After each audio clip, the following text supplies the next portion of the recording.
तुम्हारा make in India किस तरह का है वो देश देख रहा है। ये दोगला चरित्र तुम्हारा पूरा देश देख रहा है और पूरा देश देख रहा है कि एक आदमी दुनिया का दूसरा नंबर का बड़ा उद्योगपति कैसे बन गया। तुमने रेल बेच दी, तुमने पेट्रोल कंपनियां बेच दी, तुमने हवाई अड्डे बेच दिए, तुमने बैंक बेच दिए, तुमने इंश्योरेंस कंपनियां बेच दी। जिसको कोई 50 रुपए का लोन ऑस्ट्रेलिया के लिए देने के लिए तैयार नहीं था माइनिंग के लिए, तुमने स्टेट बैंक ऑफ इंडिया से 4000 करोड़ रुपए निकाल के लोन। क्यों मुंह छुपा रहे हो? क्यों मंत्रियों को आगे कर रहे हो? क्यों राहुल गांधी बोलना चाहते हो उससे पहले सदन स्थगित करके चले जाते हो? तुम्हारे मन में चोर दिखता है। अडानी के हवाई जहाज में बैठकर पूरी दुनिया की परिक्रमा करने से देश सोने की चिड़िया नहीं बनेगा। किस रूप में कौन से अच्छे दिन लाने की बातें? अरे शर्मिंदा होना चाहिए आपको।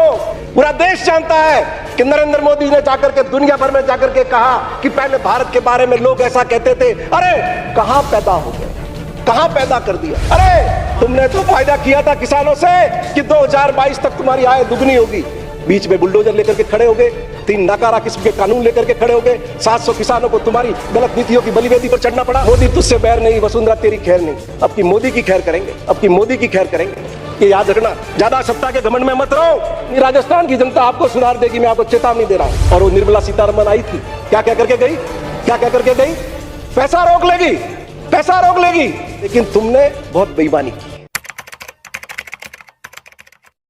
अभी भारतीय जनता पार्टी के वक्ता कह रहे थे make in India.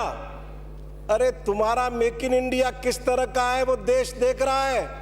Sardar Patel की प्रतिमा बनाने के नाम पर देश के गांव-गांव से लोहा एकत्रित करते हो और जिस चाइना की आलोचना करते हो उसी चाइना के पास जाकर के वो प्रतिमा बना करके लाते हो। ये दोगला चरित्र तुम्हारा पूरा देश देख रहा है।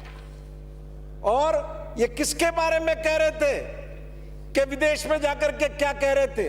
पूरा देश जानता है कि नरेंद्र मोदी ने जाकर के दुनिया भर में जाकर के कहा कि पहले भारत के बारे में लोग ऐसा कहते थे। अरे कहां पैदा हो गए, कहां पैदा कर दिया? उनके बारे में बोल रहे थे। या वो नेता जिसको कैम्ब्रिज जैसी प्रतिष्ठित यूनिवर्सिटी ने एक सांसद के रूप में व्याख्यान देने के लिए आमंत्रित किया। माननीय सभापति महोदय, सोने की चिड़िया भारत, कौन देश में नहीं चाहता कि भारत सोने की चिड़िया बने? लेकिन अडानी के हवाई जहाज में बैठकर पूरी दुनिया की परिक्रमा करने से देश सोने की चिड़िया नहीं बनेगा। 10 साल हो गए नरेंद्र मोदी को सत्ता में आए हुए। आज भी देश के 80 करोड़ लोगों को 5 किलो गेहूं हमको देना पड़ रहा है। 5 किलो गेहूं। कौन सी सोने की चिड़िया की बात कर रहे हैं? सोने की चिड़िया देश तब बनेगा जब इस देश के हर घर के अंदर खुशहाली होगी, 2 वक्त का भरपेट खाना होगा, बच्चों के लिए अच्छी शिक्षा होगी, अच्छा स्वास्थ्य होगा। तब यह देश माननीय सभापति महोदय सोने की चिड़िया बनेगा। खाली नरेंद्र मोदी के विदेश भ्रमण करने से देश सोने की चिड़िया नहीं बनने वाला। और मैं निवेदन करूंगा, अभी आप कह रहे थे किसी की हिम्मत नहीं है अधिकारी की किसी के यहां जाकर के इनकम टैक्स की जांच कर ले। अरे भाई, अधिकारियों की हिम्मत नहीं है तो हम भी जानते हैं। वो तो इतने डरे हुए हैं, वहीं जाकर जांच करेंगे जहां नरेंद्र मोदी कहेंगे। और उस सब में विपक्षी पार्टियों की नेताओं की लिस्ट बहुत बड़ी है। पूरा देश देख रहा है लालू यादव जी किस समस्या से गुजरे, किस कठिनाई से जूझ रहे हैं। पर तुम्हारा इशारा है बिहार में राजनीतिक अशांति करनी है, उपद्रव कराना है, तो उनके परिवार को किस तरीके से परास्त। ये फाइनेंस बिल है, आपके माननीय सारी बातें कही है, बीच में इंटरव्यू नहीं करे आप। ये सारी बातें इस सदन में इसलिए हुई है माननीय सभापति महोदय कि ये नेता विहीन विपक्ष है, नेता विहीन विपक्ष।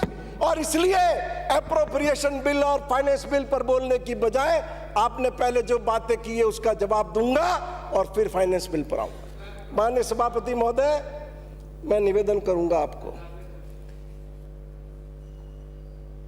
सांगानेर से आने वाले भाजपा के विधायक किस रूप में राजस्थान की जनता का मनोबल तोड़ने का काम कर रहे थे। धन्यवाद दो अशोक गहलोत को कि वो जब जब राजस्थान के मुख्यमंत्री रहे उन्होंने हमेशा वित्तीय अनुशासन को कायम रखा।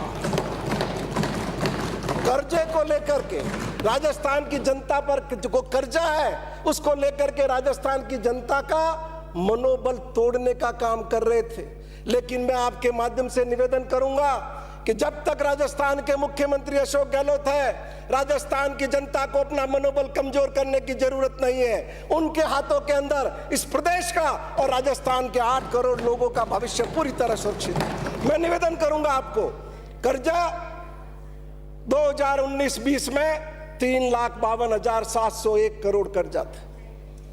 2021 में बढ़कर 4,10,499.46 करोड़ हुआ। 21-22 में 4,62,845.07 हुआ। 22-23 में 5,16,815.31 करोड़ हुआ और 23-24 में 5,79,781.22 करोड़ हुआ। और माननीय सभापति महोदय, ये जीएसडीपी का कितना परसेंट है? 19-20 35, 20-21 40। और फिर देखिए किस रूप में अशोक गहलोत के वित्तीय अनुशासन ने, कुशल प्रबंधन ने उसको नीचे लाया है। 21-22 में 37.99%, 22-23 में 36.56% और 23-24 में 36.78%। प्रतिपक्ष के उपनेता, ये वार्तालाप तो चलता रहेगा आपका, इस सदन में कभी सुनने का भी काम करिए। आप ही की सरकार थी 2005 में, आप ही सरकार के मंत्री होते थे, आप ही FRBM एक्ट लाए थे। क्या कहा था उसमें? 2025-26 तक राजकोषीय घाटा कितना होना चाहिए, कर्जा कितना होना चाहिए, डेट कितने % तक कर्जा लाएंगे आप? आपका लक्ष्य था 38.2% 2025-26 तक। लेकिन राजस्थान के वित्त विभाग के अधिकारियों और राजस्थान के मुख्यमंत्री अशोक गहलोत को धन्यवाद दीजिए कि 23-24 के अंदर ही 36.78 पर ले आए। बल्कि ये जो टारगेट आपने दिया उसको 21-22 में भी मुख्यमंत्री अशोक गहलोत ने, माननीय सभापति महोदय, अचीव कर लिया। अभी बात कह रहे थे 3,90,000 करोड़ का बजट और एप्रोप्रिएशन एक्ट में 4,03,000 करोड़। तो माननीय सभापति महोदय, आप भी एक्साइज के मंत्री रहे हो। फाइनेंस के अंदर ग्रॉस और नेट दोनों एक अलग अलग टर्म है। जो 3,90,000 है वो नेट है, 4,03,000 है वो ग्रॉस है।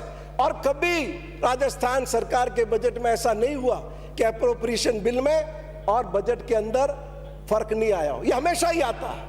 तो इसलिए इसको इस रूप में नहीं लिया जाना चाहिए कि कोई 10-15 दिन में बड़ा फर्क पड़ गया। एप्रोप्रिएशन बिल पहले ही पेश हो चुका है, ये अलग बात है कि हम आज इसको पारित आज कर रहे हैं। माननीय सभापति महोदय, मैं आपको निवेदन करूंगा, विद्याधर नगर के माननीय सदस्य बैठे हुए हैं, 12वां वित्त आयोग, 13वां वित्त आयोग, 2001 की स्थिति, 2012 की स्थिति, मैं निवेदन करना चाहूंगा आपको। इन्फ्लेशन रेट है 6.95% और 2007 से 2023 तक की आप गणना करेंगे तो कम्युलेटिव इन्फ्लेशन रेट हो गई 193.19%। 2007 के अंदर जो 200 रुपया था वो आज 2023 में वो 200 रुपया 586.38 हो गया। इसलिए 2001 या 12वां वित्त आयोग या 13वां वित्त आयोग उससे तुलना करके हम जस्टिफाई नहीं कर सकते। और माननीय सभापति महोदय, मैं निवेदन करूंगा, कोई आलोचना का आधार नहीं है। मैंने इनकी नेता वसुंधरा राजे को, जब उन्होंने अपने 5 साल के काम और इस सरकार के 4 साल के काम कुछ को लेकर के ट्वीट किया था, मैंने उनको चुनौती दी हुई है कि राजस्थान के किसी शहर में, किसी जगह, किसी तिथि, किसी समय पर तुम्हारी सरकार के कामकाज और इस सरकार के कामकाज पर चर्चा के लिए बहस रख लेना, सामने आकर के बताएंगे कि तुमने क्या किया और इस सरकार ने क्या। माननीय सभापति महोदय, मैं आपको निवेदन करूंगा, 2021-22 के रेवेन्यू रिसिप्ट रिवाइज एस्टीमेट था 1,89,431.49 करोड़ और एक्चुअल्स क्या है 1,83,920.07 0.05%। कितना परसेंट हुआ आरई का? 97.09%। टोटल रिसिप्ट 21-22 की आरई में क्या थी? 3,19,128.69 करोड़ और एक्चुअल्स क्या है? 2,91,438.44 करोड़। कितना परसेंट हुआ? 91.32%। और टोटल एक्सपेंडिचर 21-22 का क्या है? 3,19,094.25 आरई था और एक्चुअल्स क्या है? 2,91,191.0%, 0.02। कितने परसेंट? 91.26%। माननीय सभापति महोदय, 90 से अबोव अगर किसी भी स्टेट का, किसी भी हुकूमत का अचीवमेंट हो, कौन ऐसा होगा जो उसकी आलोचना करेगा? देश के तमाम राज्यों से आप तुलना कर लें, राजस्थान का बजट की पवित्रता जो जनता को समर्पित किया गया, वो पूरे भारत के राज्यों से श्रेष्ठ जगह पर आपको मिलेगी। अब मैं निवेदन करूंगा 22-23 का, वो तो एक्चुअल से, इसका भी एक्चुअल्स के साथ बताऊंगा। 22-23 का भी आरई क्या था? रेवेन्यू रिसिप्ट का 2,15,786 करोड़। एक्चुअल्स क्या है? 1,80,741.05। जबकि अभी मार्च महीना पूरा होना बाकी है, ये 83.76% पर तो रेवेन्यू रिसिप्ट में पहले ही आ चुके हैं। टोटल रिसिप्ट आरई था 3,82,366.89 करोड़ और एक्चुअल्स क्या है? 3,36,867.63। कितना परसेंट? 88.10। जबकि अभी महीना पूरा होना है, 2022-23 पूरा होना बाकी है और एक्सपेंडिचर टोटल आरई था 3,82,246.54 करोड़ और एक्चुअल्स क्या है? 3,38,792। कितना परसेंट? 88.63%। सभापति महोदय, और क्या चाहते? इससे बेहतर तो राजस्थान की हिस्ट्री में किसी सरकार ने काम नहीं किया और ये वित्त विभाग के आंकड़े इस बात का अपने आप में प्रमाण है। अगर आप चाहते हैं गरीब हर वंचित इंसान की आवाज आप तक पहुंचे तो हमारे चैनल को सब्सक्राइब करें और बेल आइकन का बटन दबाना ना भूलें। देखते रहिए बहुजन न्यूज।